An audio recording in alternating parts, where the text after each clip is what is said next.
Hello students, how are you all? In this video, we will discuss some important NEET JEE problems based on the concept total internal reflection. या व्हिडिओमध्ये आपण जे काही numericals discuss करणार आहोत ते numericals जर तुम्हाला व्यवस्थित समजून घ्यायचे असतील तर आधी तुम्हाला टोटल इंटरनल रिफ्लेक्शन या कन्सेप्ट वरती मी जो थेरॉटिकल व्हिडिओ अपलोड केलेला आहे तो व्हिडिओ आधी तुम्ही केअरफुली बघितला पाहिजे. त्यातल्या कन्सेप्ट त्यातल्या डिफरंट कंडिशन्स जर व्यवस्थित समजून घेतले असतील तर मग तुम्हाला आजच्या या लेक्चर मधले जे काही प्रॉब्लेम्स आहेत ते प्रॉब्लेम इझिली सॉल्व्ह होतील, लक्षात येतील. Okay, so let's start. I write here the first question. A fish looking up through the water sees the outside world contained in a circular horizon. If the refractive index of water is 4/3 and the fish is 12 centimeter below the surface, the radius of this circle in centimeter is.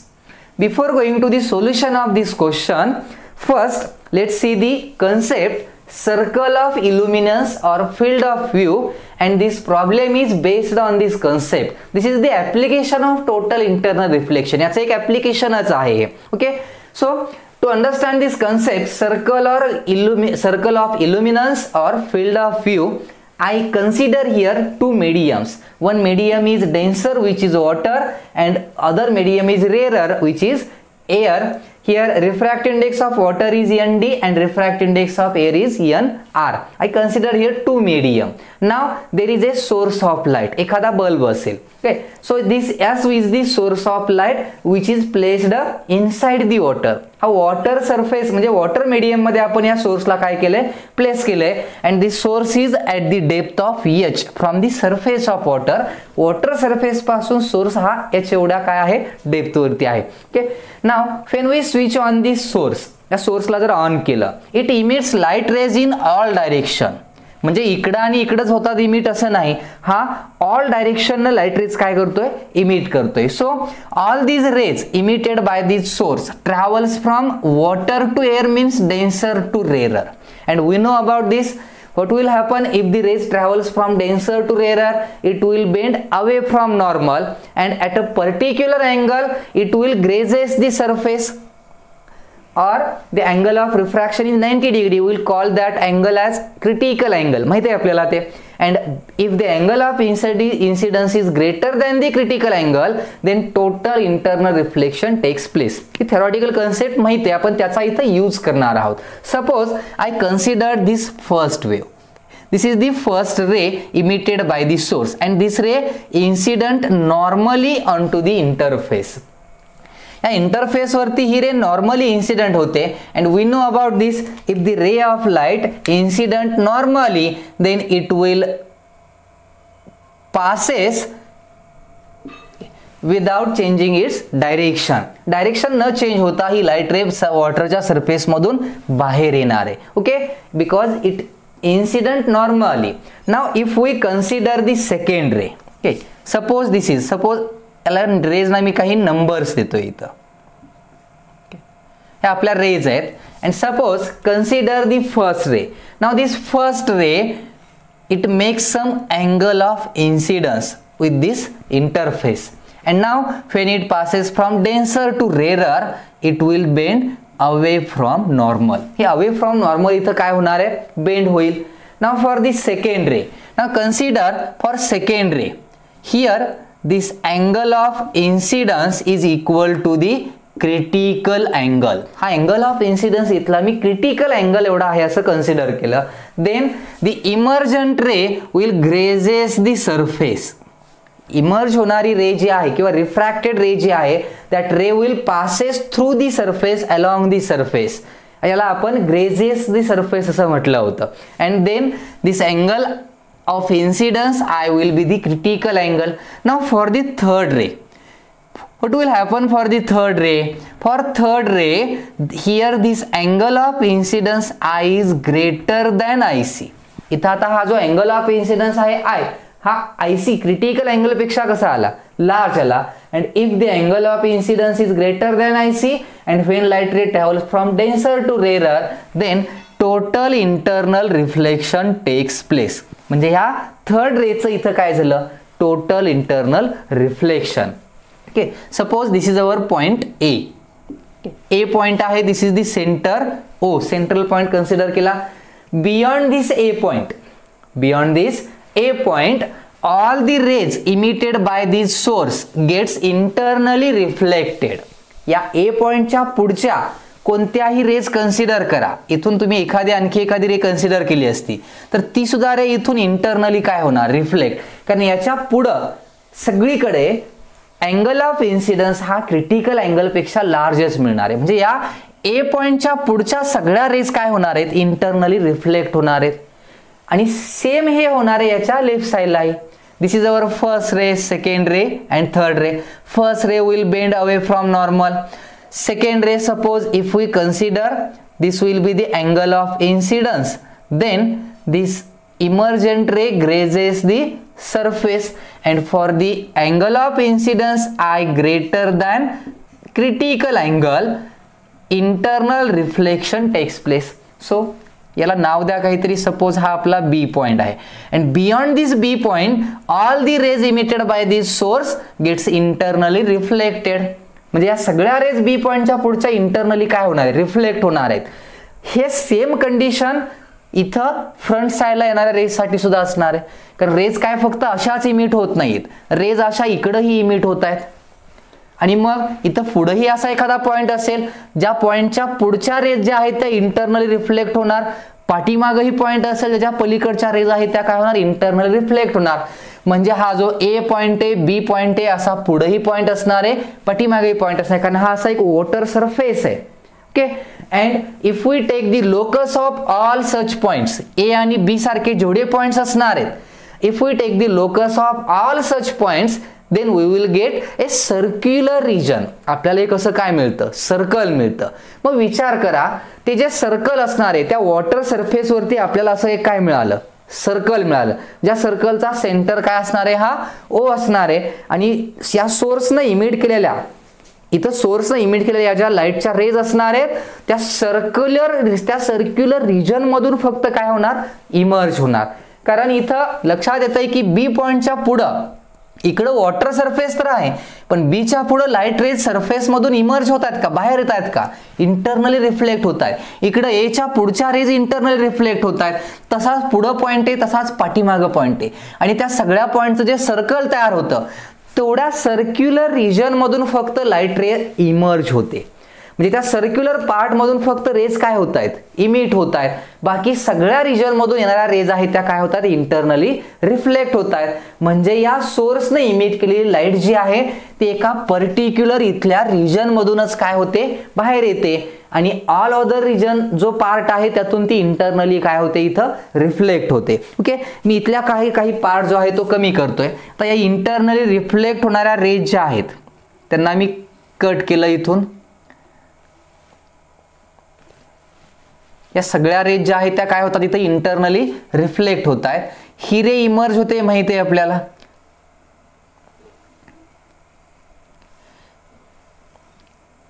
म्हणजे आता इथं असं consider करा, ए पॉइंटच्या left साइडला ज्या raise असतील त्या सरफेस मधून वॉटरच्या बाहेर येणार, इमर्ज होतील.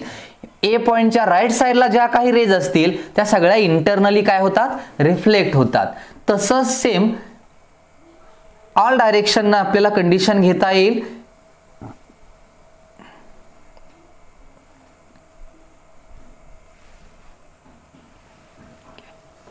तर या मी सगळ्या रेज ज्या आहेत त्या इरेज केलेत आणि दोन रेज ज्या कन्सिडर केलेत इथं. हे जे दोन पॉइंट्स आहेत, ए पॉइंट आणि कोणता, B point. So beyond these two points all the rays internally reflected, and between these A and B points all the rays are comes out of the water surface. म्हणजे इथल्या सगळ्या raise a आणि बीच्या मधल्या ज्या raise आहेत त्या water surface मधून बाहेर येत आहेत. आणि यांच्या बाहेरच्या दोन पॉइंटच्या आउटसाइडला ज्या रेज आहेत त्या रेज काय होत आहेत, इंटरनली रिफ्लेक्ट होत आहेत. So there is a circular region. एक सर्क्युलर इथं काय असतो, एक पार्ट असतो, एक सर्क्युलर रिजन आहे सरफेस वरती असा. या सर्कल मधून फक्त रेज काय होत आहेत, या सरफेस मधून बाहेर येत आहेत. या सर्क्युलर रिजन सोडून बाहेरचा कोणताही पार्ट घेतला की सगळ्या रेज या इंटरनली रिफ्लेक्ट होत आहेत. म्हणजे लाईट रेज काय होत नाहीत, बाहेर येत नाहीत. मग वरून एखादा बघत असेल, एखादा ऑब्झर्वर वरून ऑब्झर्व करतोय त्या सोर्सला या एसला, तर त्यालाही या सर्कलमधून जर तो ऑब्झर्व करत असेल, त्या तेवढ्या रिजनमधून त्यानं ऑब्झर्व केलं तरच त्याला सोर्स व्हिजिबल असेल. आणि त्यानं जर इकडून दुसरीकडून कुठं ऑब्झर्व केलं तर त्याला सोर्स दिसणार नाही. किंवा इथं एखादा ऑब्झर्वर असेल, in place of this source if we kept here one observer, किंवा एक फिश आहे इथं. सपोज इथं एक फिश होता आणि हा फिश असा वरती ऑब्झर्व करतोय. म्हणजे ह्या फिशनं वरती जर बघितलं, वॉटरमधून एअरमध्ये बघितलं, तर त्याला या सर्क्युलर रिजनमध्ये जेवढं काही आहे वॉटर सरफेसच्या बाहेर तेवढं फक्त व्हिजिबल आहे. कारण यानं वरती बघितल्यानंतर त्याच्यासाठी सुद्धा या बाहेरच्या, या रिजनच्या बाहेरच्या रेज ज्या आहेत त्या व्हिजिबल नसतात. So we called it as field of view. म्हणजे ह्या फिशचा तो काय झाला, फील्ड ऑफ, हे सर्कल म्हणजेच त्या फिशचं काय झालं, फील्ड ऑफ व्ह्यू. त्याला ते सर्कल सोडून इतर कोणत्याही पार्टमधून आपल्याला त्याला त्या बाहेरच्या ऑब्जेक्ट्स व्हिजिबल नाहीयेत. म्हणून आपण याला काय म्हटलं होतं, फील्ड ऑफ व्ह्यू, किंवा याला म्हणायचं सर्कल ऑफ काय, इल्युमिनन्स. म्हणजे बाहेरच्याला ऑब्झर्व करायचं असेल तरी त्याला त्या सर्कल मधूनच बघावं लागेल आतमध्ये, किंवा आतमध्ये जो आहे वॉटर सरफेस मध्ये त्याला जर आउटसाइडचा पार्ट ऑब्झर्व करायचा असेल तर त्याच्यासाठी सुद्धा हा एक लिमिटेड एरिया आहे ज्यातून तो बाहेरचा ऑब्झर्व करू शकतोय. त्याला आपण म्हणतो फील्ड ऑफ व्ह्यू और सर्कल ऑफ इल्युमिनन्स. आता इथं काही जॉमेट्री यूज करणारे काही फॉर्म्युलाज आपण यूज करणार आहोत. इथं मी एकदाच तयार करून सांगतोय, अशा टाईपचा कोणताही न्यूमरिकल आला तर ही कन्सेप्ट त्यामध्ये अप्लाय करा. हा अँगल जो आहे इथं, आता this angle will be IC, critical angle, this angle will also IC. आता इथं जर कन्सिडर केलं, हा नॉर्मल आहे, हाही नॉर्मल आहे आणि ही स्ट्रेट रे होती. So this two lines are parallel lines. हाही नॉर्मलच आहे आणि त्यामुळे हे दोन नॉर्मल आहेत, एकाच सरफेसला आहेत, त्यामुळे हे दोन पॅरलल लाईन्स. आणि पॅरलल असतील, this angle is IC, then this angle will also IC. हाही अँगल इथला आपला काय मिळतो, IC मिळतो. आणि हा IC असेल तर ह्या दोन पॅरलल लाईन्स, त्यामुळे इथलाही अँगल जो आहे तो आपल्याला काय मिळतो, IC मिळतो. त्यामुळे हा टोटल जो अँगल आहे तो total angle 2IC. Field of view, angular width जी आहे याची, फील्ड ऑफ व्ह्यू जो म्हणतो आपण, या सर्कलची अँग्युलर विड्थ जी आहे ती किती कन्सिडर केली जाते, 2IC. क्रिटिकल अँगल कन्सिडर केले आपण. आणि मग या ट्रायंगल मध्ये AOS, आता याच्यामध्ये AO जे असणार आहे ती आपली काय असणार आहे, रेडियस. ह्या सर्क्युलर रिजनची R ही काय झाली, रेडियस म्हणजे OA. OS म्हणजे काय असणार आहे तर हाईट, H म्हणूया आपण. सरफेस पासून या सोर्सची किंवा इथल्या या ऑब्झर्वर ऑब्जेक्टची डेप्थ आहे ती H आहे. म्हणजे OS आहे ती काय असणार आहे, त्याची डेप्थ असणार आहे. R ही काय झाली याची रेडियस. आणि ह्या राईट अँगल ट्रायंगलचा विचार केला तर आपल्याला असा मिळेल, पायथागोरस जर यूज केलं तर ही जी व्हॅल्यू असणार आहे ती √R² + H². कोणती साइड, AS साइड मिळेल. आणि मग आपण जर फॉर्म्युलेज यूज केले तर इथं काही फॉर्म्युले तयार करू शकतो आपण. बघा, या ट्रायंगल मध्ये sin IC जर लिहिलं आपण, sin IC equal to, sine means opposite, R upon hypotenuse, hypotenuse √R² + H². तर sin IC म्हणजे काय तर critical angle. sin IC critical अँगलचा फॉर्म्युलाच आहे. काय फॉर्म्युला असतो तो, NR/ND, refractive index of rarer medium upon denser medium. हा क्रिटिकल अँगलचा फॉर्म्युला आहे, त्याला इक्वल घेऊ शकतोय आपण.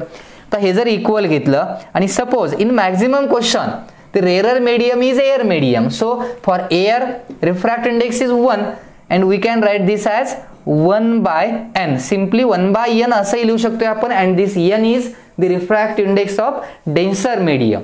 So this is the concept 1/n. so we can use this formula to find the radius of this circular region. या circular region ची radius calculate करायची असेल तर या फॉर्म्युलाचा यूज करू शकतो आपण. याला जर कन्वर्ट केलं तुम्ही तर याला कशा प्रकारे तयार करता येईल बघा. क्रॉस मल्टिप्लिकेशन घेतलं तर NR equal to √R² + H². Squaring both side we get N² R² equal to R² + H². आणि जर याला तुम्ही सॉल्व केलं आणि रेडियसचा फॉर्म्युला जर बघितला तर आपल्याला फॉर्म्युला मिळेल रेडियस ऑफ. सोल्युशन कसं घेता येईल बघा याचं. रेडियसचा फॉर्म्युला जर याला सॉल्व करून आपण घेतलं तर फॉर्म्युला असा मिळेल R = H/√N² - 1. This is the formula for radius of that circle of illuminance. म्हणजे या सर्कल ऑफ इल्युमिनन्स या सर्क्युलर रिजनचा याची जी रेडियस आहे त्या रेडियसचा आपल्याला हा काय मिळतो, फॉर्म्युला मिळतो. डायमीटर विचारला तर 2r घेता येईल आणि तो एरिया विचारला, तो जो सर्क्युलर रिजन आहे त्याचा एरिया कॅल्क्युलेट करायला विचारला तर सर्क्युलर रिजनच्या एरियासाठी फॉर्म्युला काय घेतो आपण, area equal to pi R square. सर्कलचा एरियाचा फॉर्म्युला यूज करा, तुम्हाला तो एरियाही कॅल्क्युलेट करता येईल ज्या एरियामधून या लाईट रेज काय होत आहेत, इमर्ज होत आहेत, बाहेर येत आहेत. आणि मग ही रेडियसची फॉर्म्युला आहे रेडियसचा, याचा क्रिटिकल अँगलशी रिलेशन आहे आणि एरियाचा फॉर्म्युला. हा सगळा पार्ट जर माहित झाला तर मग आपण क्वेश्चन्स इझिली सॉल्व्ह करू शकतो. आता या कन्सेप्टचा यूज ह्या क्वेश्चन मध्ये कसा करणार बघा. Now see the question, a fish looking up through the water. एक फिश आहे, इथं कन्सिडर केला आपण हा फिश आहे, looking up through the water sees the outside world. तो बाहेरचं बघतोय आणि तो स्वतः कशात आहे, वॉटर मध्ये आहे. कंटेन्ड इन अ सर्क्युलर हॉरिझोन, म्हणजे त्याला बाहेरचं जे वर्ल्ड दिसतंय ते एका सर्क्युलर रिजन मधूनच त्याला बाहेरचं वर्ल्ड दिसतंय आणि तोच हा काय झाला त्याचा सर्क्युलर रिजन, ज्या फक्त सर्कल मधूनच त्याला सगळं बाहेरचं दिसतंय, बाकीचा एरिया त्याला इनव्हिजिबल आहे. तर यामध्ये if the refractive index of water is 4/3, म्हणजे n व्हॅल्यू गिवन आहे आपल्याला या फॉर्म्युल्यातली. रिफ्रॅक्टिव्ह इंडेक्स वॉटरचा दिलाय 4/3 and the fish is 12 centimetre below the surface. म्हणजे सरफेस पासून फिशची डेप्थ दिले म्हणजे h दिले. सो हियर गिवन कंडिशन जर लिहिले आपण तर काय मिळतील बघा, h व्हॅल्यू जी आहे इथं आपल्याला h व्हॅल्यू दिले h equal to 12 centimetre and refractive index is 4/3. मग कॅल्क्युलेट काय करायचंय, the radius of this circle in centimetre is, या सर्क्युलर रिजनची रेडियस किती असेल असं विचारलं होतं आणि मग या फॉर्म्युलाचा यूज करू शकतोय आपण. Radius of that circular region equal to h upon √n² - 1. If we use the values, h 12 centimetre आहे हाईट त्याची, रिफ्रॅक्टिव्ह इंडेक्स 4/3 आहे आणि 4/3 चा स्क्वेअर केला तर 16/9 मिळेल -1. So it will B 12 divided by √16/9 -1. हे जर आपण सॉल्व केलं तर 16 - 9 divided by 9. So we get here 16 - 9 7 and divided by 9 रूटच्या बाहेर घेतलं तर 1/3 मिळेल √7. 16 - 9 7, 9 रूटच्या बाहेर घेतलं 1/3, 3 वरती जाईल. So 12 × 3 36. Answer will be 36 divided by √7 centimetre. This is the radius of that circular area, circular region through which the fish observes the outside world. हे आन्सर झालं आपलं आणि ही आपल्याला रेडियस मिळाली ज्या सर्क्युलर रिजन मधून तो फिश बाहेरचं वर्ल्ड जो आहे तो काय करतोय, ऑब्झर्व करतोय. ओके, ही कन्सेप्ट व्यवस्थित आधी लक्षात ठेवा. सर्कल ऑफ इल्युमिनन्स किंवा फील्ड ऑफ व्ह्यू म्हणतो आपण. कुठल्याही कंडिशनला आपल्याला हेच फॉर्म्युले रिपीट यूज करायचे आहेत.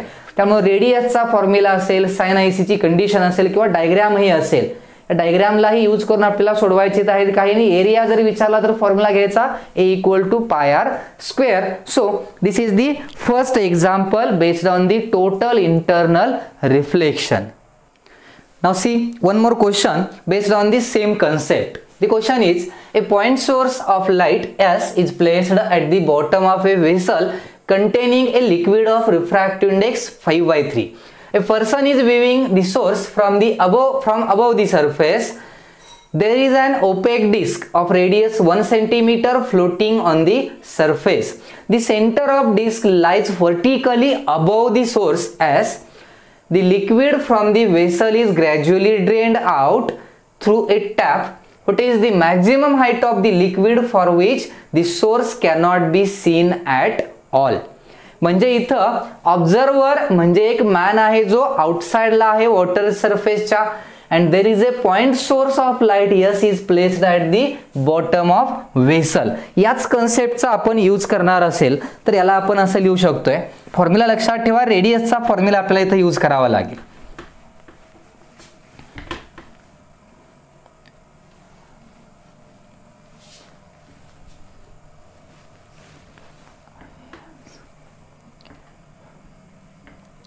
आहे याच कन्सेप्टचा जर आपण यूज केला, suppose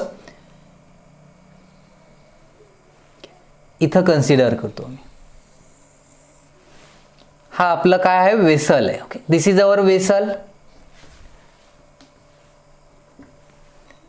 okay, now the source is placed at the bottom of the vessel containing a liquid of refractive index 5/3. याच्यात कोणतंही लिक्विड असेल ज्याचा रिफ्रॅक्टिव्ह इंडेक्स काय दिलाय, 5/3. A person is viewing the source from the above the surface.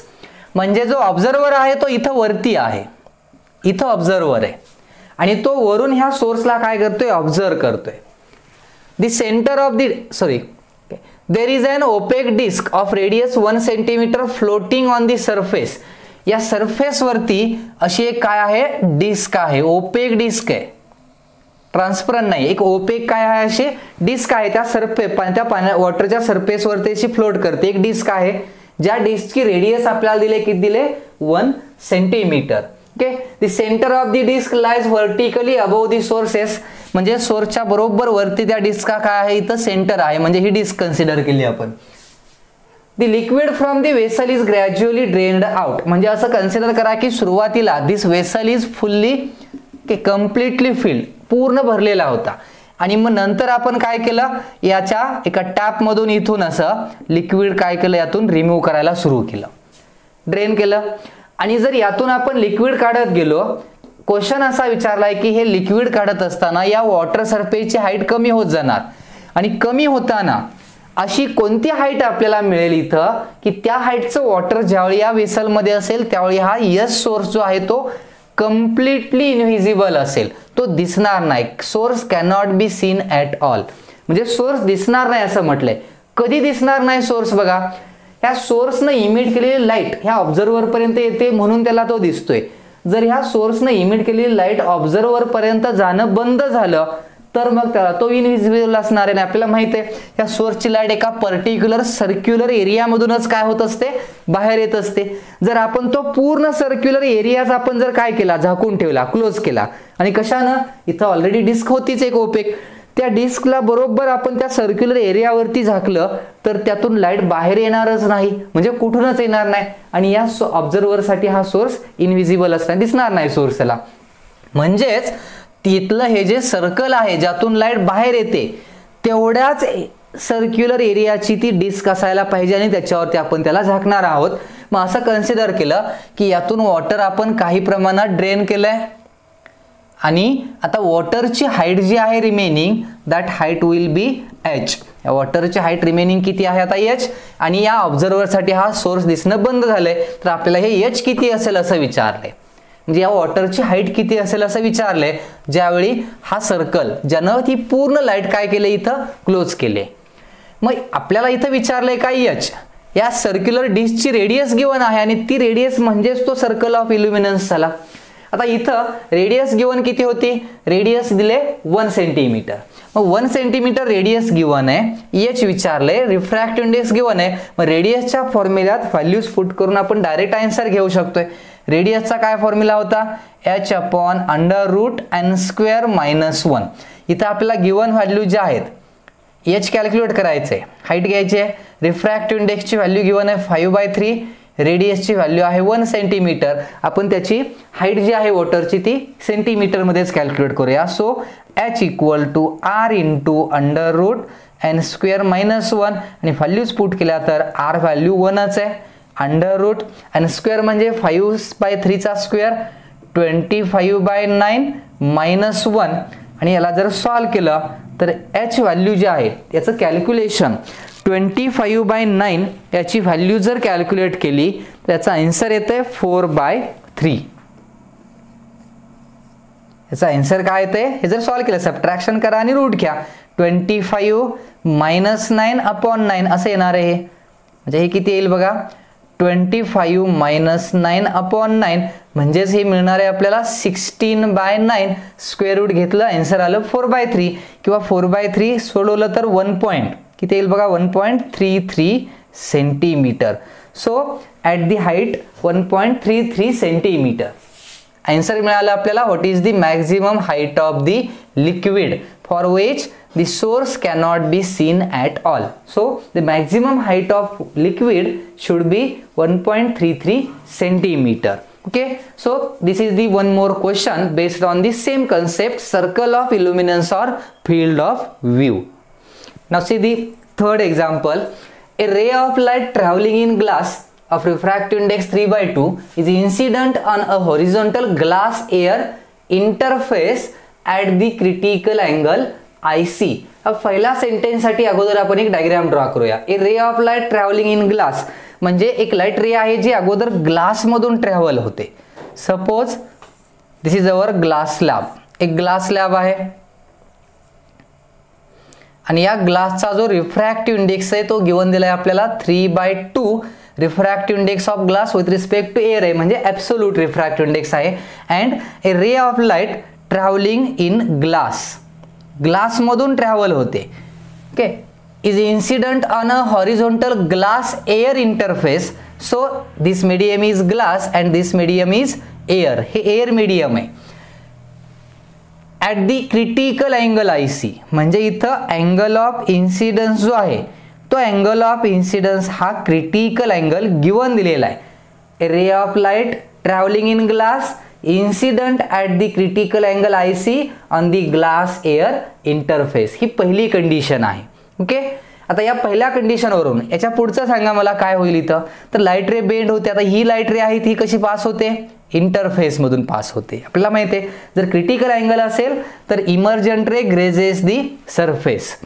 Now the next part of question. If a thin layer of water of refractive index 4/3 is now poured on the glass surface. म्हणजे ह्या glass सरफेसच्या वरती इथं आपण आता काय केलंय, water pour केलंय. म्हणजे आता इथे एअर नाहीये, अगोदर होता. या अँगलने इन्सिडेंट केल्यानंतर इथं काय होतं, एअरच होती. Now we poured here a water. आता इथं काय पोर्ड केलंय आपण, वॉटर पोअर केलंय. म्हणजे आता इथलं मीडियम काय झालं, वॉटर झालं. इथं हा क्रिटिकल अँगल कधी होता, ज्यावेळी इथं एअर होतं त्यावेळी होता. आता इथली मीडियम डेन्सर मीडियम ग्लास झालं, रेरर मीडियम वॉटर आलं. So this IC is not now critical angle of this glass water interface. हा क्रिटिकल अँगल होता पण कोणत्या इंटरफेस साठी, ग्लास एअर इंटरफेस साठी होता IC. त्यामुळे इथली लाईट रे ग्रेजिंग इंटरफेसनं पास होत होती. पण आता इथं ग्लास वॉटर इंटरफेस असेल तर हा क्रिटिकल अँगल राहत नाही.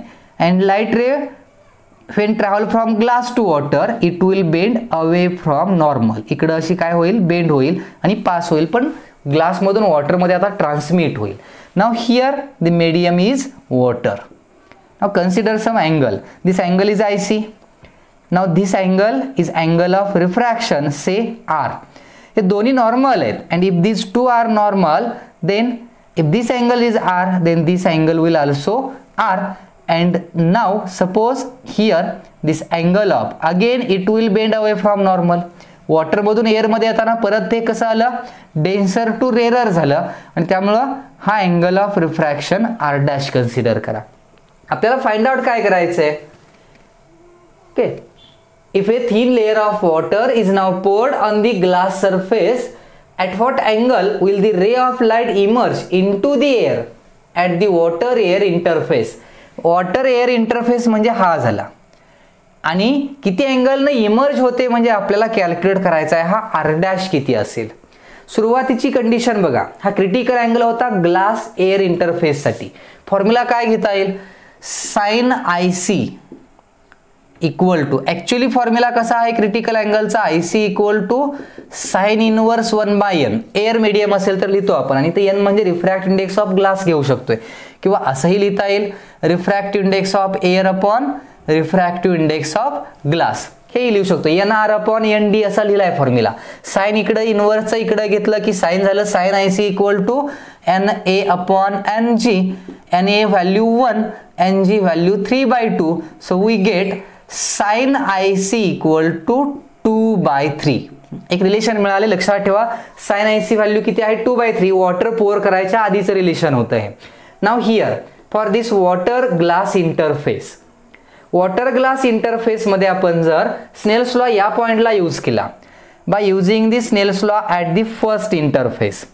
Sin IC angle of incidence upon sin R angle of refraction इथला. रिफ्रॅक्टिव्ह इंडेक्स कोणाचा असणार आहे? वॉटरचा with respect to glass. So it will be refractive index of water, किंवा याला असं लिहा refractive index of water with respect to glass.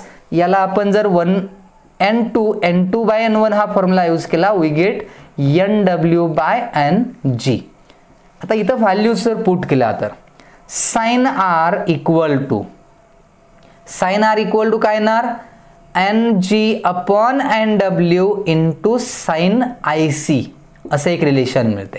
Okay, इथं साइन R ची व्हॅल्यू जर कॅल्क्युलेट केली आपण, क्रॉस मल्टिप्लिकेशन घेतलंय आणि मग व्हॅल्यूज जर पुट केला तर साइन R इक्वल टू याच्या व्हॅल्यूज माहित आहेत आपल्याला. Ng 3/2 आहे, Nw 4/3 आहे. So Ng 3/2 divided by Nw 4/3. So we get here 3/2 into 3/4. We get a result of 9/8. So this is our sin R. sin R value किती मिळाले इथं? 9/8 value मिळते आपल्याला. ओके, sin R व्हॅल्यू मिळाली 9/8. काय राहिलं बघा याच्यामध्ये? साइन IC व्हॅल्यू पुट करायची राहिली यात. इंटू या दोघांच्या व्हॅल्यू पुट केल्या आपण, पण याला इंटू काय होतं? साइन IC, आणि साइन IC किती मिळाले आपल्याला? 2/3 आहे. सो याला इंटू किती येईल? 2/3 इक्वल टू. आता हे जर प्रोडक्ट घेतला दोघांचा 9 into 2 म्हणजे रिलेशन याचं जर यूज केलं तर हे आन्सर जे आहे हे आपला आन्सर मिळेल आपल्याला 3/4. याचं जे आन्सर येत आहे हे किती येईल बघा? 3. So 3/4 it will be 3/4. So this is our sine R. एक साइन R रिलेशन मिळालं. Now use Snell's law at the second interface. या पॉइंटला स्नेल्स लॉ यूज करा. इथं जर स्नेल्स लॉ यूज केला तर इथं R हा अँगल ऑफ इन्सिडन्स आणि R' हा अँगल ऑफ रिफ्रॅक्शन झाला. आणि इथला स्नेल्स लॉ घेताना आपल्याला डायरेक्ट घेता येऊ शकतोय. साइन I म्हणजे actually sine R, sine I upon sine R' equal to refractive index of air with respect to water घ्यावा लागेल, कारण here light ray travels from water into air. So refractive index of air with respect to water, और we can write this as NA/NW. NA/NW हे relation मिळत आहे. So here we can write this as sine R' equal to refractive index of air आपल्याला माहिती आहे किती असतो? 1. Sign R' equal to काय येणार?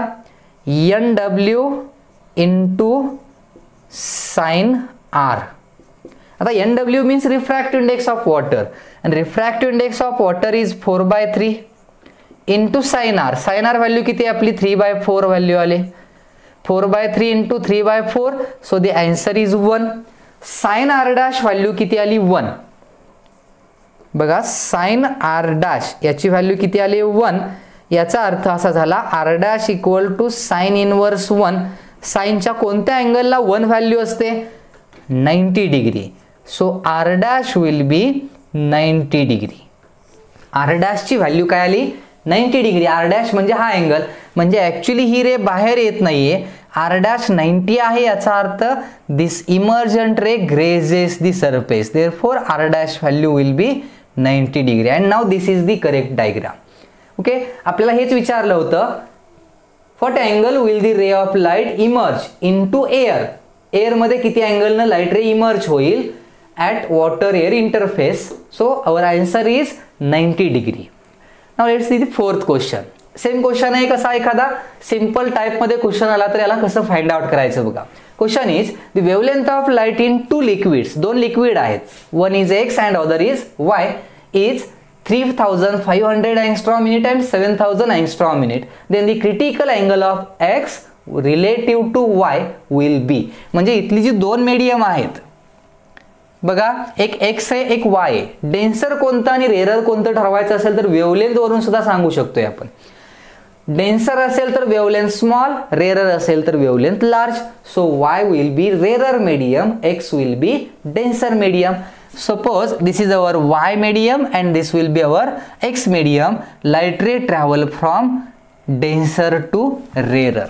ओके ना, आता इथं x medium मध्ये वेवलेंथ दिले लॅम्बडा x आणि लॅम्बडा y असं कन्सिडर करा आणि मग क्रिटिकल अँगलचा फॉर्म्युला जर यूज केला, here lambda x equal to 3500 angstrom unit, lambda y equal to 7000 angstrom unit. या व्हॅल्यूज गिवन आहेत. x आणि y मीडियम मध्ये दिलेली आपल्याला लाईटची वेवलेंथ गिवन आहे आणि क्रिटिकल अँगल फाइंड आउट करायचा. क्रिटिकल अँगलचा formula IC equal to sine inverse, IC equal to sine inverse NR upon ND असा फॉर्म्युला असतो आपला. इथं काय लिहिणार, rarer medium is our y medium, denser medium is our x medium. So we can write this as. Now refractive index इथं काही given नाहीये. Given काय आहे आपल्याला, वेवलेंथ. मग लगेच डोकं चालवायचं थोडं, रिफ्रॅक्टिव्ह इंडेक्स आणि वेवलेंथ यांच्यामध्ये काही रिलेशन आहे का. We know about the relation. Refract, suppose we have a relation refractive index of y with respect to x असं लिहिलं इथं मी. Refractive index of y medium with respect to x आपल्याला एक रिलेशन माहित आहे, 1n2 इक्वल टू काय relation असतं, n2/n1. हे रिलेशन यूज केलं तर ny अपॉन nx असंही येईल, किंवा 1n2 इक्वल टू λ1/λ2 असंही रिलेशन आहे. आणि हे रिलेशन यूज केलं तर मग आपल्याला हे रिलेशन काय येणार, λx अपॉन λy. या रिलेशनचा यूज आपण इथं करणार आहोत. म्हणजे lambda ny upon nx is nothing but the lambda x by lambda y. हे बेसिक फॉर्म्युले होते, स्नेल्स लॉ मध्ये आपण स्टडी केले होते, त्याच फॉर्म्युलांचा आपण इथं यूज केलाय. So ny by nx is nothing but lambda x by lambda y. So we can write this as sine inverse lambda x upon lambda y. So this is our relation, sorry lambda x upon lambda y. If we use the values, sin inverse in bracket, lambda x is what? It is 3500 angstrom unit divided by 7000 angstrom unit. So it will be sin inverse of 0 gets cancelled, and if we write this relation 35/70, 35/70, we will get the answer. Its answer is, sorry, simple. 35/70, this will be half. Okay, and sin inverse half is nothing but 30 degree. Sin च्या कोणत्या angle ला half value असते, 30 ला. So our critical angle will be 30 degree. Okay, so we get here answer. Our critical angle is 30 degree. हे sine inverse काय आहे किंवा ते कसं बघायचं हे आपल्याला लॉग टेबल मध्ये स्टडी करायला मिळतं, जो आपला फिजिक्स 1 चा फर्स्ट पार्ट आहे, फर्स्ट टॉपिक आहे, युनिट्स अँड मेजरमेंट. त्यानंतर तुम्हाला एक कॅल्क्युलस पार्ट होईल, मॅथमॅटिकल टूल्स ज्याला म्हणतो आपण. त्या कॅल्क्युलस पार्ट मध्ये sine, sine inverse, cos, tan, tan inverse, cos inverse, log, logarithm, square root हे कसे फाइंड आउट करायचे याचा सगळ्याचा डिटेल्ड स्टडी आहे. त्यामुळं इथं मी डायरेक्टली तुम्हाला ते माहित आहे असं कन्सिडर करून सांगतोय की साइन इनवर्स जो आहे, हाफचा साइन इनवर्स बघितला की त्याची व्हॅल्यू 30 डिग्री मिळते, आणि याच्या अपोजिट गेलं तर साइन 30 ची व्हॅल्यू हाफ असते, हेही सांगू शकतो आपण. Okay, so this is our answer. The critical angle of medium x relative to y will be the 30 degree. Now see the next question. 3 rays of light, red, green and blue, are incident on the face AB of right angle prism ABC. The refractive indices of the material of prism for red, green and blue wavelengths are 1.39, 1.44 and 1.47. Out of the three, which color ray will emerge out of face AC? Okay, now this is our right angled prism ABC. ह्या given values आहेत. If this angle is 45, then this angle is also 45 degree and this is 90 degree angle. So AC will be the hypotenuse of this right angle triangle. Now on the face AB, 3 different color lights are incident, red, green and blue. 3 colour दिलेत, red, green आणि blue. ह्या तिन्ही light ray A B सरफेसवरती normally incident केलेत, perpendicular अँगलनं इथं काय केलेत, इन्सिडंट केलेत. या तिन्ही लाईटचा जो रिफ्रॅक्टिव्ह इंडेक्स आहे या मटेरियलसाठी डिफरंट आहे. Okay, for red colour refractive index is 1.39, for green colour refractive index is 1.44 and blue color refractive index is 1.47 because refractive index of material depends on the wavelength and different colors had different wavelength, therefore different colors has different refractive indices of the same material. प्रत्येक colour साठी या मटेरियलचा refractive index हा different आहे जो given आहे आपल्याला इथं. आता इथं या तीन कलर पैकी out of the three which colour ray will emerge out the face AC. या AC फेस मधून ह्या तिन्ही लाईट रेज पुढाल्यानंतर AC फेस मधून कोणती रे इमर्ज होईल आणि कोणती होणार नाही याच्याशी रिलेटेड आपल्याला थोडं डिस्कशन करायचंय. आता इथं एक गोष्ट लक्षात ठेवा, फेन दीज एक लाईट कन्सिडर करा, तिन्हीपैकी सपोज आपण ही ग्रीन कलरची लाईट कन्सिडर केली and this ray of light when incident normally it will pass straight and it will incident at this point on face AC. Now here the medium is glass, consider करा prism ग्लासचा आहे असं, आणि इकडं जे आहे तो medium कोणता आहे, air. Now it will passes from denser to rarer. आणि लाईट ज्यावेळी डेन्सर टू रेरर पास होते त्यावेळी दोन पॉसिबिलिटी असतात, एक तर लाईट रे ट्रान्समिट होईल, एअरमध्ये पास होईल, किंवा इंटरनल रिफ्लेक्शन तरी होईल. ह्या दोन कंडिशन आहेत. म्हणजे इथं आपल्याला चेक करायचं की इंटरनल रिफ्लेक्शन होतंय की नाही होत आणि ते कोणत्या कलरसाठी होते. आता इंटरनल रिफ्लेक्शन कधी होतं, इंटरनल रिफ्लेक्शन जर आपल्याला घ्यायचं असेल, suppose this is the normal and this will be the angle of incidence. आता सांगू शकतोय आपण की इंटरनल रिफ्लेक्शन कधी होतं.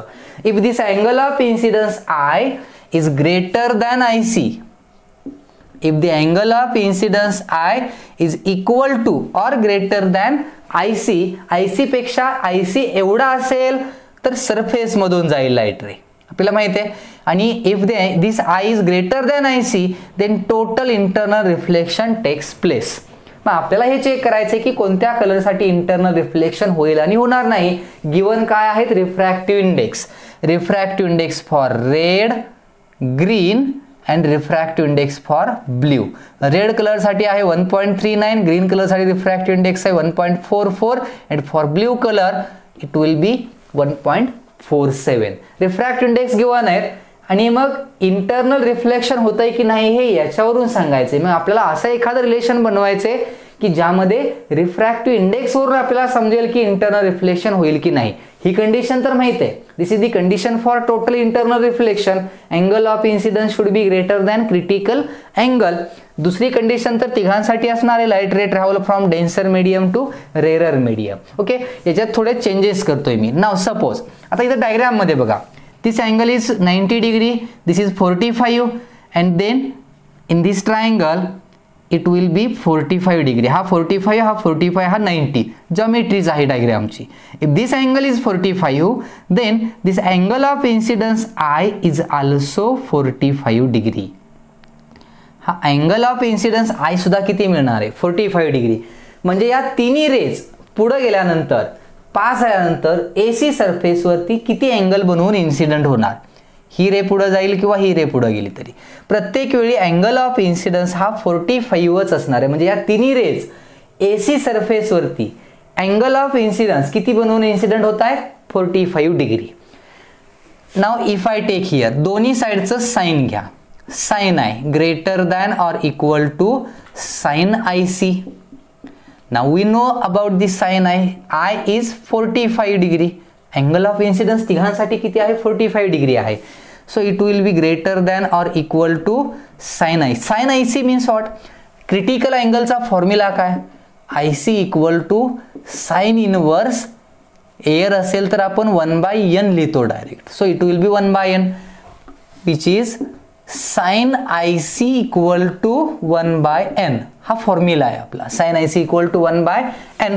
So in place of sin IC we can write 1/n. Then what is sin 45? Sin 45 is 1/√2.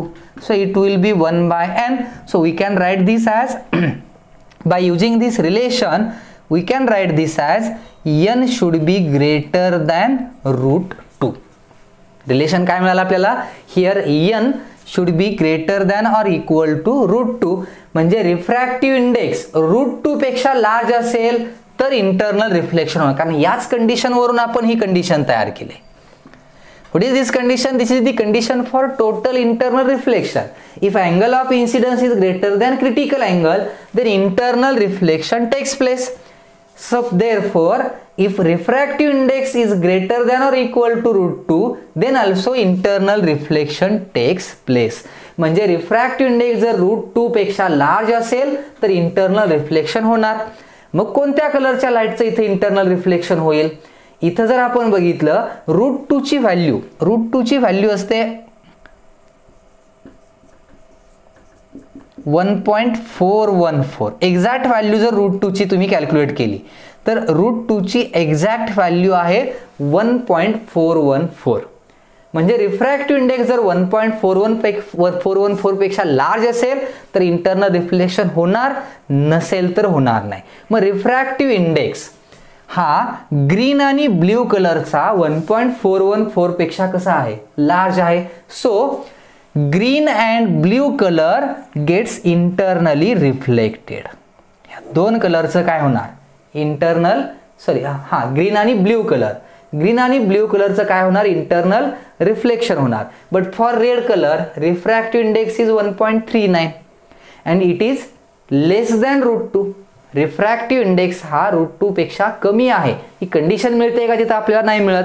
आणि ही condition मिळत नसल्यामुळं याचं रेड कलरची जी लाईट आहे याचं काय होणार नाही, इंटरनल रिफ्लेक्शन होणार नाही. आणि ती इंटरनल रिफ्लेक्ट न झाल्यामुळं AC सरफेसमधून बाहेर जाईल. म्हणजे आपल्या क्वेश्चनचा आन्सर काय झालं, which colour ray will emerge out of this AC? So answer is red colour ray. Red कलरची रे फक्त AC सरफेस मधून इमर्ज होईल. बाकी दोन लाईट रेज आहेत त्यांचं काय होतं, इथं इंटरनल रिफ्लेक्शन होतंय. असं काही लॉजिकली हे आपल्याला आन्सर्स फाइंड आउट करावी लागतात. C the next question number 6. A light ray is incident normally on the face AB of a right angled prism ABC having refractive index 1.5 as shown in figure. What is the largest angle phi for which the light ray is totally reflected at the face AC? Here in diagram this C is the angle phi. हा angle phi दिलाय आपल्याला. Okay, and this is the ray of light which is incident normally on the face AB. If it incident normally, then it will pass straight without deviation and it will incident or at this point on the face AC. Now suppose this is the angle of incidence I. आणि आपल्याला calculate काय करायचं आहे, the largest value of five for which the light ray is totally reflected at the surface. So here total internal reflection should be placed. आता इथं जर तुम्हाला internal reflection व्हायचं असेल तर कंडिशन काय सांगते आपल्याला, for total internal reflection angle of incidence I should be greater than critical angle. Angle of incidence I should be greater than critical angle. He condition असेल तरच इथं काय होतं, इंटरनल रिफ्लेक्शन होतं. मग आपल्याला विचारलंय फायशी रिलेटेड, फायला या फॉर्म्युल्यात आणायचं आहे आपल्याला. आता this angle is 90 degree, this is phi. So this remaining angle is 90 minus phi. हा अँगल काय असणार आहे, हा 90 हा फाय आहे. So this will be 90 minus phi. If this angle is right angle triangle. आता इथं हा जर राईट अँगल ट्रायंगल आपण कन्सिडर केला तर डायग्रामच्या जॉमेट्रीवरून असं लक्षात येईल की हा फाय आहे, हा 90 मायनस फाय. तर मग इथला अँगल जो आहे तो काय मिळणार आपल्याला, फाय. ह्या ट्रायंगलमध्ये विचार करा, हा फाय, हा 90 minus phi, then this will be also phi. आता हा परपेंडिक्युलर आहे. टोटल अँगल हा किती असणार आहे, 90. नॉर्मल असल्यामुळं हा टोटल अँगल किती आहे, 90 डिग्री आहे. त्यातला हा five. So remaining angle will be 90 minus five. म्हणजे अँगल ऑफ इन्सिडन्स आय याची व्हॅल्यू ॲक्च्युअलमध्ये किती आहे, 90 मायनस फाय आहे. आपण याला असंही लिहू शकतोय. So 90 minus five means angle of incidence should be greater than critical angle IC. तरच काय होणार, इंटरनल रिफ्लेक्शन होणार. आता याला थोडं मी ॲडजस्ट करतोय. फाय इक्वल टू फायचं रिलेशन कसं राहील बघा, फायला इकडं घेतलंय आपण, आणि आय सीला इकडं आणलं तर रिलेशन कसं येणार, फाय लेस दॅन होईल आता 90 मायनस आय सी. कारण रिलेशन बघा, फायला आपण काय केलंय, अपोजिट साईडला आणलंय, आय सीलाही शिफ्ट केलंय, म्हणजे phi less than 90 minus I C असं रिलेशन मिळतंय. क्रिटिकल अँगलचा फॉर्म्युलाही माहिती आहे. आय सी इक्वल टू काय फॉर्म्युला असतो, I C equal to sine inverse 1/n. Refractive index given आहे इथं, रिफ्रॅक्टिव्ह इंडेक्स 1.5 आहे. 1.5 याला आपण असंही लिहितो 3/2 आणि n व्हॅल्यू यूज केली तर I C equal to sine inverse 2/3 असं लिहिता येईल. n ची व्हॅल्यू 3/2, 2 वरती जाईल 2/3. ही व्हॅल्यू जर पुट केली तर हे रिलेशन मिळेल five less than 90 minus sine inverse 2/3 किंवा 1.5 लिहिलं तरी चालेल. कारण आन्सर जे दिलेलं आहे ते 2/3 मध्ये दिले, त्यासाठी मी 2/3 इथं अरेंज केले. जर तुम्हाला ट्रिग्नोमेट्रीचं नॉलेज असेल, ट्रिग्नोमेट्रीमध्ये एक रिलेशन आहे असं, साइन आणि कॉसमध्ये फेज डिफरन्स जो आहे तो 90 डिग्रीचा असतो आणि त्यामुळं 90 मायनस साइन असं जर रिलेशन आलं तर याला आपण असं लिहू शकतोय phi less than cos inverse 2/3. 90 minus theta cos theta मध्ये रिलेशन घेता येतं आपल्याला ट्रिग्नोमेट्रीमध्ये. सो ट्रिग्नोमेट्री यूज केली तर आपण या रेशोला, याला आपण या टर्मला कॉस इनवर्स मध्ये लिहू शकतोय, cos inverse 2/3. So this angle phi, this is the largest angle. यापेक्षा मोठा असावा, म्हणजे सॉरी स्मॉल असावा. कॉस इनवर्स 2/3 या अँगलपेक्षा फायची व्हॅल्यू कशी असावी, स्मॉल. म्हणजे लार्जेस्ट किती, कॉस इनवर्स 2/3 ही मॅक्झिमम व्हॅल्यू झाली. मग आपलं आन्सर झालं दी लार्जेस्ट अँगल फाय. या फायची लार्जेस्ट व्हॅल्यू जी आहे, या फायची लार्जेस्ट व्हॅल्यू असणार आहे कॉस इनवर्स 2/3 आणि हाच ऑप्शन तिथं दिलेला होता जो आपला करेक्ट ऑप्शन येतोय की या क्वेश्चनमध्ये. म्हणजे फायची लार्जेस्ट, कारण आपण इथं असं सांगतो I should be greater than or equal to असं रिलेशन असतं हे. म्हणजे इथं फायची व्हॅल्यू ही कॉस इनवर्स 2/3 एवढी किंवा त्यापेक्षा कमी असावी. म्हणजे लार्जेस्ट व्हॅल्यू किती, कॉस इनवर्स 2/3, म्हणजे फायची लार्जेस्ट व्हॅल्यू कॉस इनवर्स 2/3 हे या क्वेश्चनचं काय झालं, आन्सर झालं आपल्या. Now see the question number 7. एक IITला JEE मध्ये कधीतरी विचारलेला क्वेश्चन आहे हा, may be 2000. A rectangular glass slab ABCD of refractive index N1 is immersed in water of refractive index N2. दोन मीडियम आहे तिथं, सराउंडिंग मीडियम वॉटर आहे आणि एक ग्लास स्लॅब आहे ABCD ज्याचा रिफ्रॅक्टिव्ह इंडेक्स N1 आणि surrounding वॉटरचा N2. Here N1 is greater than N2. A ray of light is incident at the surface AB. So this is our incident light as shown. The maximum value of the angle of incidence alpha max. This is our angle of incidence alpha. Its maximum value such that the ray comes out only from the other surface CD. म्हणजे यातून आली पाहिजे. याचा अर्थ रे या AD surface मधून बाहेर नाही आली पाहिजे. It will only comes out from the surface ACD. So here this light ray should undergoes total internal reflection. जर इथं लाईट रेचं इंटरनल रिफ्लेक्शन झालं तरच ती एडी या सरफेस मधून बाहेर येणार नाही आणि मग इकडे सीडी सरफेस मधून ती बाहेर येऊ शकते. सो इथं टोटल इंटरनल रिफ्लेक्शन झालं पाहिजे. कधी होतं total internal reflection, internal reflection takes place if the angle of incidence I is greater than or equal to critical angle. म्हणजे आयसी किंवा त्यापेक्षा जास्त अँगल असेल तर इंटरनल काय होतं, रिफ्लेक्शन, म्हणजे एडी सरफेस मधून लाईट रे बाहेर येत नाही असं कन्सिडर करतो आपण. म्हणजे आपण असं कन्सिडर केलं की आता याची व्हॅल्यू जी आहे ती आयसी आहे. याची व्हॅल्यू काय आहे इथं, IC. So this angle will B R1.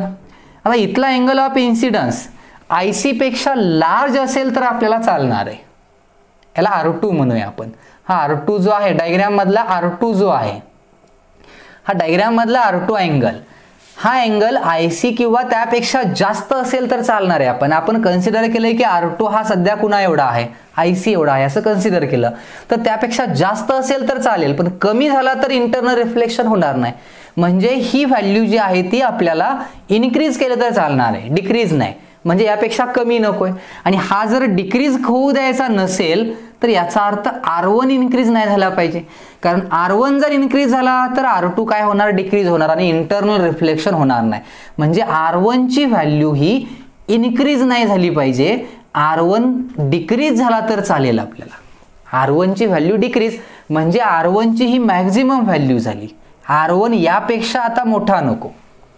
R1 आहे त्या अँगलपेक्षा लार्ज झाला की R2 स्मॉल होणार आणि इंटरनल रिफ्लेक्शन होणार नाही.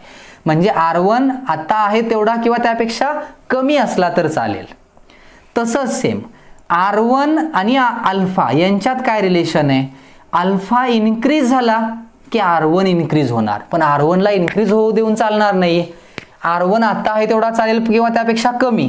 म्हणजेच हा जो अँगल आहे इन्सिडन्स, हा आता सध्या जो आहे अल्फा, तोच काय झाला मॅक्झिमम, त्यापेक्षा कमी केला तर R1 कमी होईल आणि R2 इन्क्रीज होईल आणि हे चालेल आपल्याला. R2 इन्क्रीज झालं तरी इंटरनल रिफ्लेक्शन होणार आहे.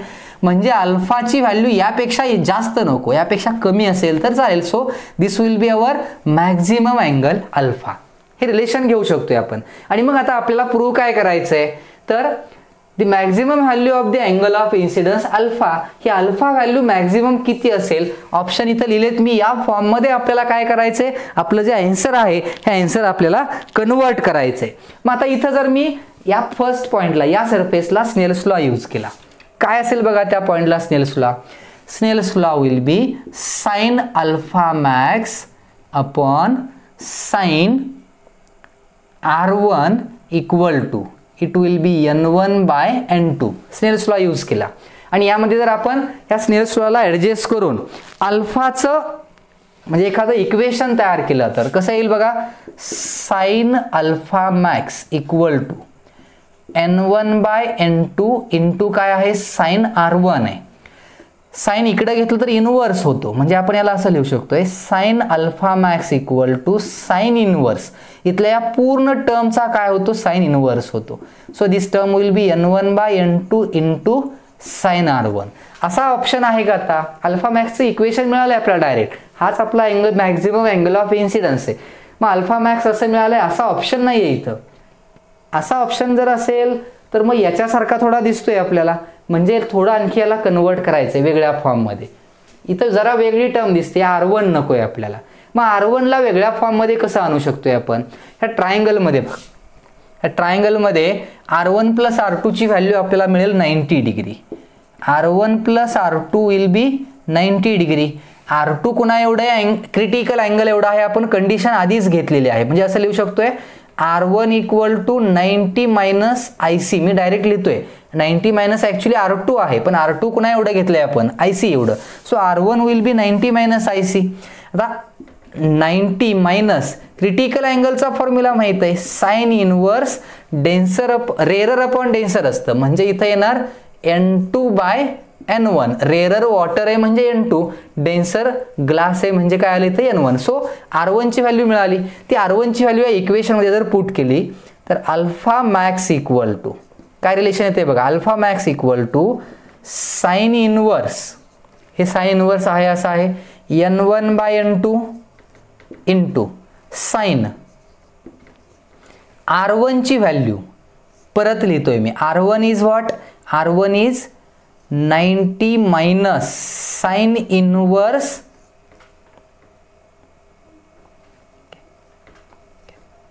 Sign inverse N2 by N1 हे रिलेशन मिळते. आता असाही ऑप्शन नाही, इथं ॲडजस्ट करत जायचंय. Sign inverse N2 by N1 आहे आणि आता याचा विचार करा. साइन एक फॉर्म्युला आहे ट्रिग्नॉमेट्रीमध्ये, sine 90 minus theta equal to cos theta. ट्रिग्नॉमेट्रीची आयडेंटिटीज आहे, sine 90 minus theta is equal to cos theta. इथं तसंच आहे, साइन 90 मायनस या पूर्ण टर्मला आपण थिटा कन्सिडर केलं तर याच्याऐवजी आपण लिहू शकतोय कॉस थिटा. म्हणजे ही टर्म कशी येणार बघा आता, sine inverse N1 by N2 sine inverse N1 by N2 आहे असं रिलेशन मिळालं. साइन या टर्मला लिहायचं आहे आपल्याला कॉस मध्ये, so this will B cos आणि ब्रॅकेट मध्ये येणार काय, sign inverse N2 by N1 हे रिलेशन तयार झालं. बरोबर आहे. साइन 90 मायनस थिटा याचं रिलेशन असतं कॉस थिटा.